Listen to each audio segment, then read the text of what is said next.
حضرت مولانا اخلاق حسین قاسمی کا بیان مدرسہ حسین بخش بروز جمعہ 13 اگست سن 1999۔ موضوع بنات طیبات ازواج مطہرات، قسط نمبر 3، آڈیو کیسیٹ سی ڈی پیش کردہ محمد صادق دہلوی، موبائل نمبر 9899634768۔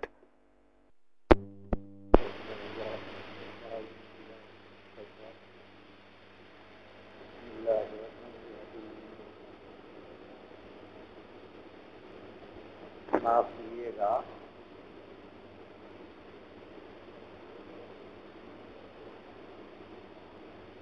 اللہ اور اس کے رسول کے تذکرے میں ناراض ہونے اور جوش میں آنے کا دراصل کوئی کام نہیں ہے، لیکن میں بھی انسان ہوں، کبھی جوش میں آ جاتا ہوں، لیکن وہ غلط ہے۔ بات حق کہو لیکن نرمی اور پیار سے، جوش نہ آئے، غصہ نہ آئے، یہ بہت ضروری بات ہے۔ بہرحال مسئلہ اس قدر نازک ہے کہ جب احساس ہوتا ہے تو طبیعت میں کہ جوش اور ملال پیدا ہو کہ اسلام نے اور حاجی اسلام صلی اللہ علیہ وسلم نے انسانی زندگی میں جو اتنا بڑا کارنامہ کر کے دکھایا کہ عورت کی عزت بڑھا دی، وہ کارنامہ عرب سے باہر آ کر مسلمانوں کے ہاتھوں ختم ہو گیا۔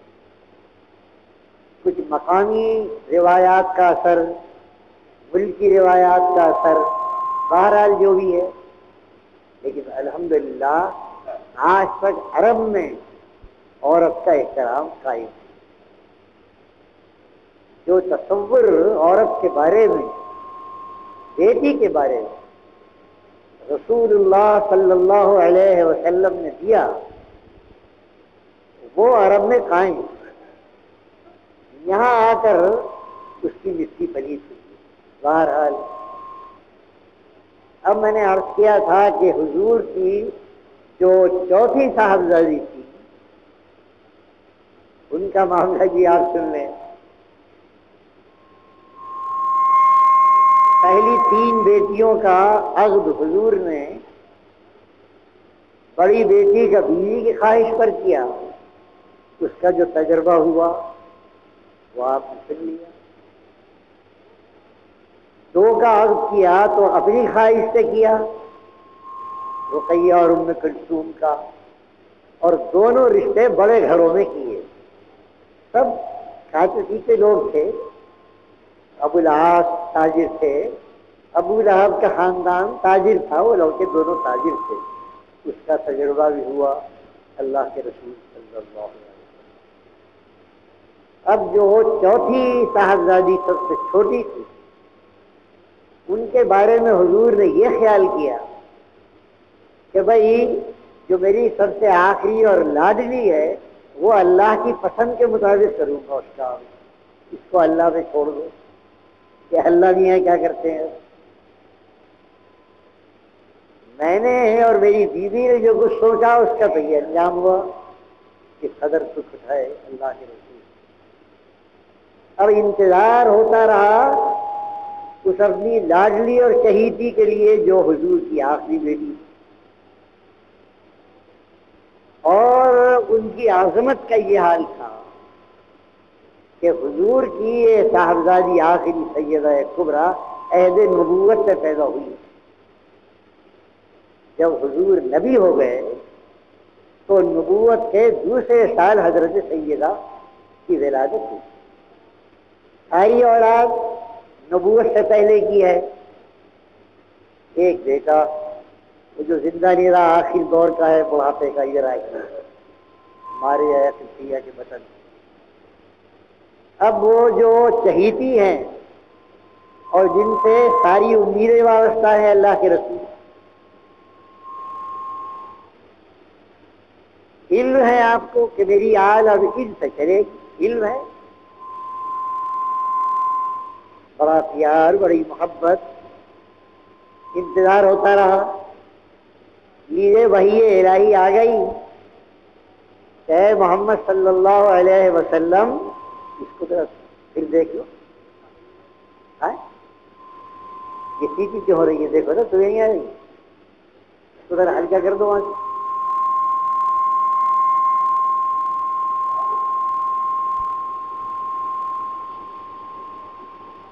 تو حکم الہی آ گیا. کیا آیا؟ کہ محمد صلی اللہ علیہ وسلم آپ اپنی آخری صاحبزادی کو اپنے چچا زاد بھائی حضرت علی کے عقد میں دے دیجیے. علی کے ساتھ عقد کا فیصلہ ہو گیا. لیڈر صاحب، فیصلہ ہو گیا. علی اولاد کے برابر ہیں، گھر کے ممبر ہیں، پالا ہے، بڑی عزت ہے، بڑا احترام ہے، لیکن ہے تو غربت. جو خاندان نبوت میں غربت کا حال ہے وہ علی کا بھی ہے، اس لیے کہ وہ تو ایک فرد تھے رسول اکرم صلی اللہ علیہ وسلم کے. دیجیے غریب داماد کے حوالے کر دیجیے اس کو. آ گیا اللہ کا فیصلہ. اللہ نے یہ بھی انتظام کیا کہ حضور بیٹی کا یہ عقد اپنی خواہش پر نہ کریں، اس میں بیٹی کا درجہ ذرا گرتا ہے. اکابر صحابہ نے حضرت علی کو تیار کیا کہ میں انتظار کیا کر رہے ہو؟ حضور نے بڑی بڑی مالدار باتیں رد کر دی. بڑے گھر کے پیغام آئے تھے، انکار کر دیا. اب تم گھر کے آدمی ہیں، تم خواہش کرو شاید قبول ہو جائے. ادھر اللہ نے یہ انتظام کیا اور حضرت علی نے آ کر خواہش کی رسول اللہ صلی اللہ علیہ وسلم. گویا لڑکی کی عزت رکھی.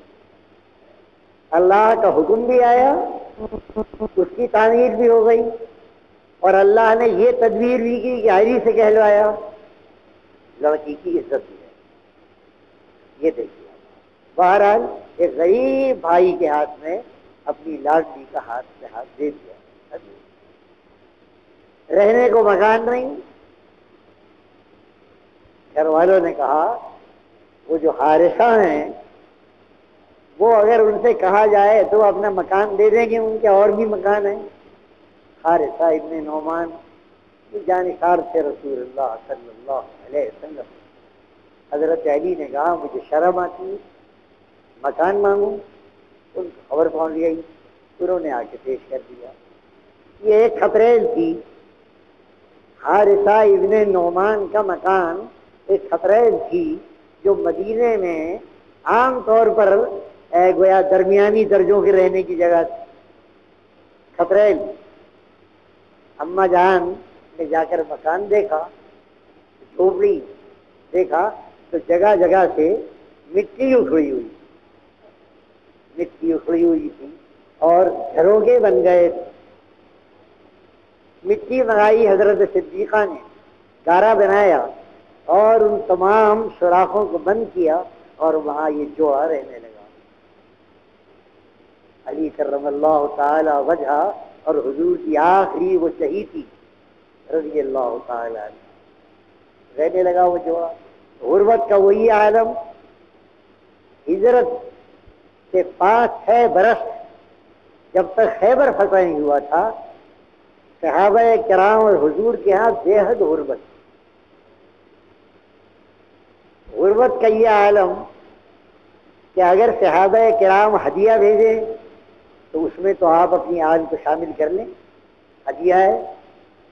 اور اگر زکوٰۃ اور خیرات آئے تو وہ آئے محمد کے لیے حرام تھا، وہ ان کے استعمال میں نہ آئے. اب یہ غربت کا انداز ہے. ایک وہ غربت جو حالات کی، ایک وہ غربت جو رسول پاک نے امت کی خاطر اپنی آل پر ڈالی. یہ دیکھیے آپ، غربت کا علاج مالداروں کی زکوٰۃ. غریب مسلمان کی غربت کا علاج کیا ہے؟ زکوٰۃ. مالدار سے کہتے ہیں زکوٰۃ دو، غریب کو پہنچاتے ہیں اس کی غربت کا علاج، لیکن آل محمد کی غربت کا یہ علاج نہیں ہے۔ وہاں اگر زکوٰۃ آئے اور نواسا بھوکا ہو اور ایک دانہ حلق میں ڈال لے تو دونوں انگلیاں ڈال کر دانہ کھینچ لے،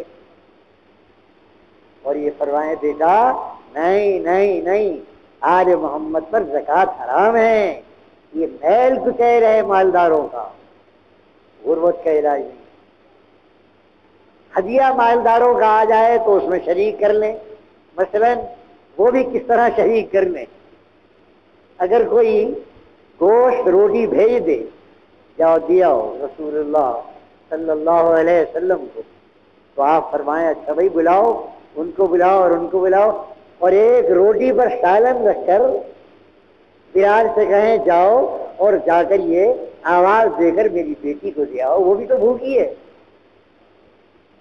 نہ پلیٹ ہے، نہ پیالہ ہے، نہ دسترخوان ہے، ایک روٹی ہے، روٹی کے اوپر وہ سالن ہے۔